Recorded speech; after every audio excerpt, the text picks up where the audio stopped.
Hey guys and girls and everyone in between, Brian Von VA here, back at it again with another set of D&D stories. Today we've got another doozy. Players, what was the coolest thing a DM has done for your campaign? Like, I'm looking for something that really made you go, wow.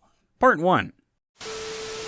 Our DM played the longest con I've ever seen. So, in our, fourth weekly session, we met an NPC that ended up liking us and getting a crush on our fighter. Her name was Cammy. So Cammy and our fighter spent the night together because he got his ass kicked, and we, Warlock, Paladin, Cleric, decided to try and handle a quest on our own.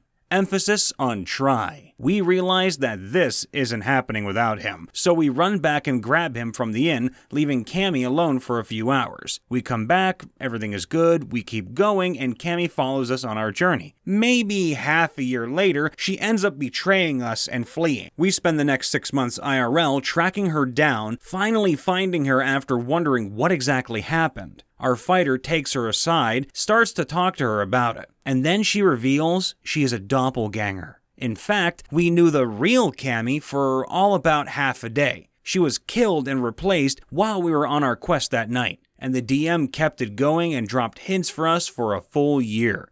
It was amazing, and I'll never forget it.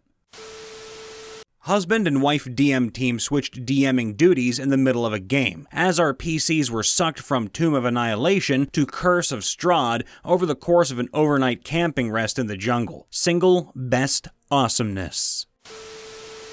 Alright, story time, because I am still impressed by how well my DM pulled this off given the sheer number of things that could have happened and how well it went. Background: Warlock, me, Sorcerer, Fighter, Cleric. We had just rescued a city from some mind flayers. We are trying to make our way to another big city on the continent, but it is a long ways away from where we are. A spellcaster there offers us some possible solutions. Journey by land, slow but safe. Journey by land and boat, we would detour away but faster once on sea. Or teleportation, fast but risky. We picked teleportation. He's sending us to a place he hasn't been to, which makes it especially risky, but we still try it. Someone rolls, and away we go. So, not only did the roll throw us way off course, but we are all now in the middle of the ocean, separated. The DM then plans out one-on-one sessions with each of us the following week. Now, here's the amazing part. Each of us do not know what the others in the party are doing or what happened to them. We played over Discord. There are also several islands way off in the distance we can go to, and each of them has a little something special on them. Oh, and let's not forget the Kraken. What happens next is an amazing amount of coordination from the DM and keeping a timeline of events between all 4 of us. If I remember right, out of the 4 of us, only 2 of us went to the same island, while the rest initially went to different ones. My Warlock makes it to an island, rests up, and chases tracks that start as an animal, gets mixed up with some other tracks, and then leads to multiple larger tracks. The tracks lead to a cave. I investigate. I go down further and run into our fighter!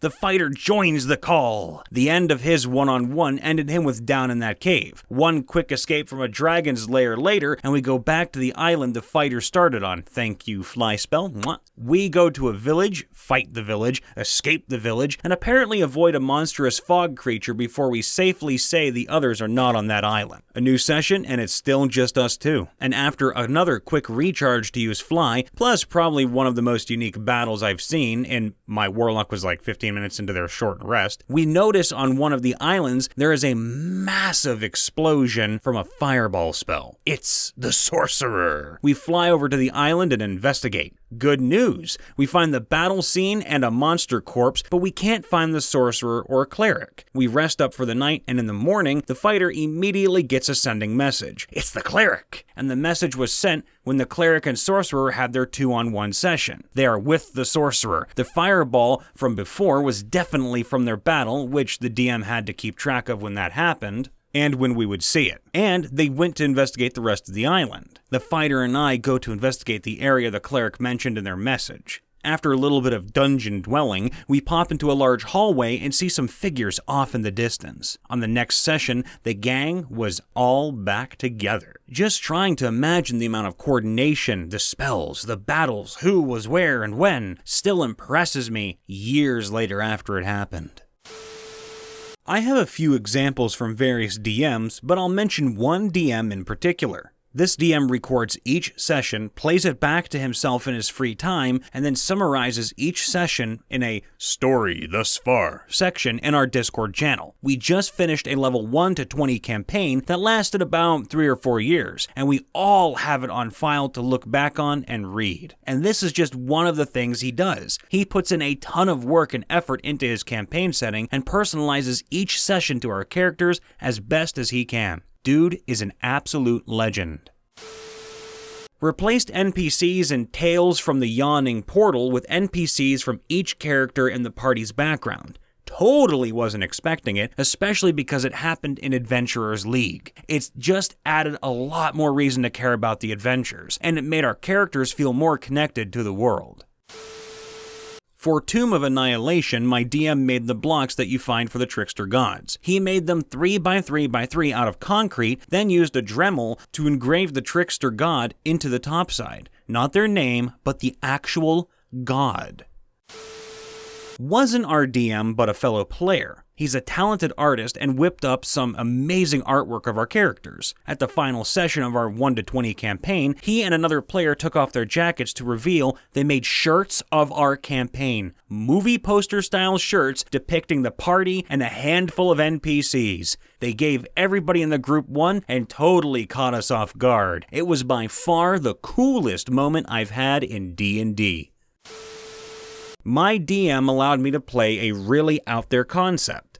Cain, a half-elf divine sorcerer with life and death themed powers. In truth, he is a homunculus-like creation of a mad wizard made of the remains of a powerful elven saint and a powerful human necromancer, hence half-elf. An attempt at not just creating life through magic and alchemy, but a being capable of wielding power over life and death itself. Now, I could stop there, but my DM went an unintended step further, and the necromancer that makes up half my character wasn't just a powerful necromancer, but was actually the first necromancer, as we found out through a convenient cast of legend lore on the scythe my character wields, which was said necromancers originally. I wasn't expecting that kind of ham-up of my character's background, but holy hell, am I excited to see what comes of it. Our party was opening a mead hall and throwing a grand opening. DM threw an IRL party, and several of the guests who weren't in the campaign were given NPC roles for the night. Us PCs were able to interact with the NPCs at a party in-game, at a party IRL. I think there was some sort of benefit or intel from some of the NPCs as well, but it wasn't my primary concern of the evening, though dealing in secrets had been my PC's thing. Blondie, our fighter, was also able to whip Sir Chadwick that night based on an IRL wrestling match between the player and our DM. DM did a really pretty write-up of the night of revelry for PCs that weren't able to attend the party. The first D&D game that made me really interested in joining the hobby was a 3.5 game where I made a fighter. Not really experienced in crafting lore, I gave him a title from a martial school called the Seven Sword Style. It didn't really mean anything, but my GM took that scant backstory and homebrewed a fighter subclass that let me use psionics to move my swords at range, allowing my character to pull his 7 swords from across the battlefield to make strategic attacks. He also worked 7 magic swords into the campaign that did things like deliver stunning strikes like a monk, or allowed me to bypass armor to hit a monster's touch AC. It stuck with me how he was able to make something so interesting with a nonsensical title that I gave my character on a whim.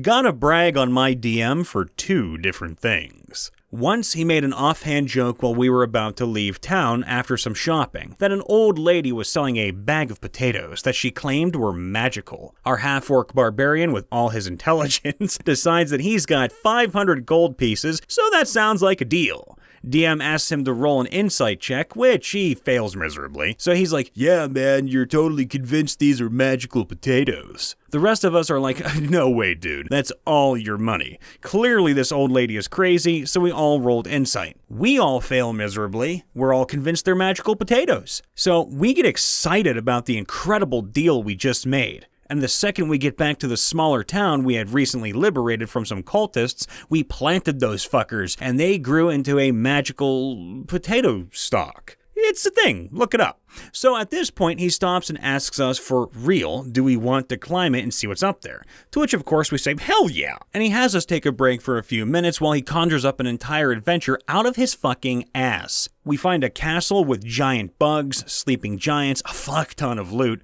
and some other stuff that ends up being super important to the campaign later on. We still laugh at how fun the whole concept was. The other thing he did was for a different campaign we play on a different night. Yay, COVID boredom allowing for multiple games, woo! The majority of the group had met before I had joined them, pre-COVID, and had a DM that was pretty crazy. He ended up doing all of the players pretty dirty, killing them all off in incredibly graphic ways without consulting the players beforehand. Meanwhile, his friend noped out of the fight so he didn't get killed, because he had been warned ahead of time that the monster they were fighting was super crazy strong, and death saves had to be rolled at a 15 or some crazy shit like that. I'd heard about all this before, but one night one of our players was talking about it and how he no longer likes to play anything but simple characters because he had put so much thought into that character that had died, so he didn't want to be emotionally attached anymore. And this really easygoing, super chipper, always laughing guy was really getting upset, and I realized that he was still really hurt over what happened. DM realized it too, because a session or two later, we get to the end of the lair we were investigating, and we find a couple of people who were being held prisoner. It was their characters who had been brought back to life but continuously tortured, so the player had the option to switch if he wanted. The player was giddy, so fucking precious to hear him overjoyed, going through his character sheet and saying, oh yeah, when he remembered stuff that his character could do. The session ended like that, and I had to take a moment to blow my nose because it was just so damn sweet. This was my first experience playing D&D, and I really lucked out, finding a group of guys that are just cool and not toxic, and an incredibly awesome DM. We have a lot of fun, and I'm glad I found them. Me too, mate. Me too. Brian Von Via here, checking in after the vid. Make sure to leave a like, subscribe, and to ring that bell for notifications when we post or go live. Have a story you'd like to submit to us? Head on over to r/MrRipper and drop it in there, and be sure to follow us on Twitter and Twitch alike. Links are in the description below. Using a help action, you can come say hi to me, Brian Von VA, on YouTube, where I stream games and voice your D&D characters. I think today's bout of positivity can come straight from the stories I just read. There's a lot of really good people out there who will go the extra mile for their players, but also for their friends and family too. I suppose I just wanted to remind all of you about that today, that good people exist, that good itself exists, and will always exist, not only in you, but in others too. So remember, you're not alone out there, guys and gals. Trust me. All the love, and I will see you next time. Bye for now.